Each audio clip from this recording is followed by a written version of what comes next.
नमस्ते दोस्तों, हमारे चैनल पर आपका स्वागत है।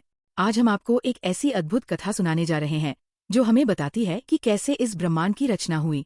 तो चलिए इस रोमांचक कहानी की शुरुआत करते हैं। सृष्टि के आरंभ से पूर्व ब्रह्मांड जल में डूबा हुआ था। चारों ओर गहरा अंधकार छाया था। न सूर्य था, न चंद्रमा, न वृक्ष, न कोई प्राणी। केवल भगवती जगदम्बिका पर ब्रह्म के रूप में विद्यमान थीं। एक दिन देवी भगवती के मन में सृष्टि रचना का अद्भुत विचार आया। उन्होंने अपनी इच्छा से सबसे पहले एक विशाल पत्ते पर विष्णु जी को उत्पन्न किया। जन्म लेने के बाद विष्णु जी ने अपनी आंखें खोली और चारों ओर जल ही जल देखकर उनके मन में अनेक प्रश्न उठने लगे। तभी एक दिव्य प्रकाश में देवी भगवती प्रकट हुईं। देवी भगवती ने विष्णु जी को दिव्य ज्ञान प्रदान किया और उन्हें तपस्या करने के लिए प्रेरित किया। देवी के अंतर्ध्यान होने के बाद विष्णु जी एकाग्र मन से तपस्या में लीन हो गए। भगवान विष्णु को तपस्या करते हुए हजारों वर्ष बीत गए। उनकी गहन तपस्या के तेज से उनकी नाभि से एक अद्भुत कमल पुष्प उत्पन्न हुआ। ये कमल धीरे धीरे विकसित होने लगा। जब कमल पुष्प पूरी तरह विकसित हुआ और उसकी पंखुड़ियां खुली तो उसमें से ब्रह्मा जी की उत्पत्ति हुई। ब्रह्मा जी ने भी अपने चारों ओर केवल जल ही जल देखा और उनके मन में भी वही प्रश्न उठे, मैं कौन हूँ, मैं कैसे उत्पन्न हुआ। तभी एक दिव्य तेज प्रकट हुआ। इस तेज को देखकर ब्रह्मा जी भयभीत हो गए। तब उस तेज में से आकाशवाणी हुई, हे पुत्र, भयभीत मत हो। ये तेज देवी भगवती के निराकार रूप का प्रतीक है। तुम्हारी उत्पत्ति देवी भगवती की कृपा से हुई है। उनकी तपस्या करो।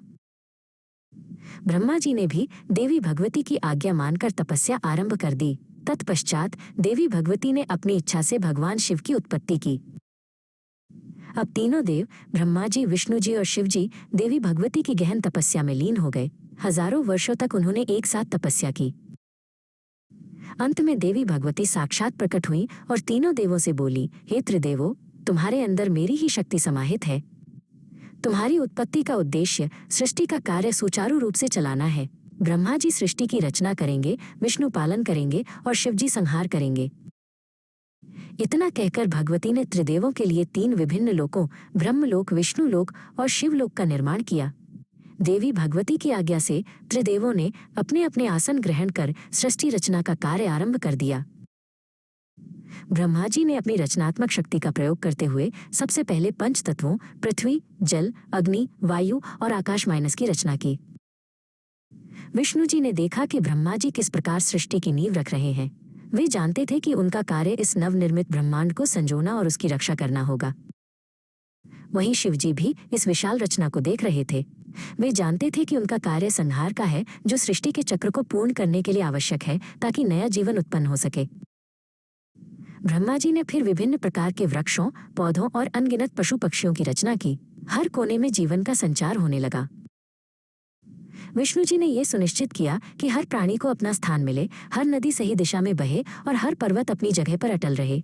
उन्होंने सृष्टि में संतुलन और सामंजस्य स्थापित किया। देवी भगवती अपने लोक से त्रिदेवों के कार्यों को देख रही थीं। उनके मुख पर एक दिव्य मुस्कान थी क्योंकि उनकी कल्पना साकार हो रही थी। ब्रह्मा जी ने अपनी रचना के शिखर पर पहुंचते हुए मानव जाति की उत्पत्ति की। उन्होंने स्त्री और पुरुष को बनाया, जिन्हें सोचने और प्रेम करने की शक्ति दी।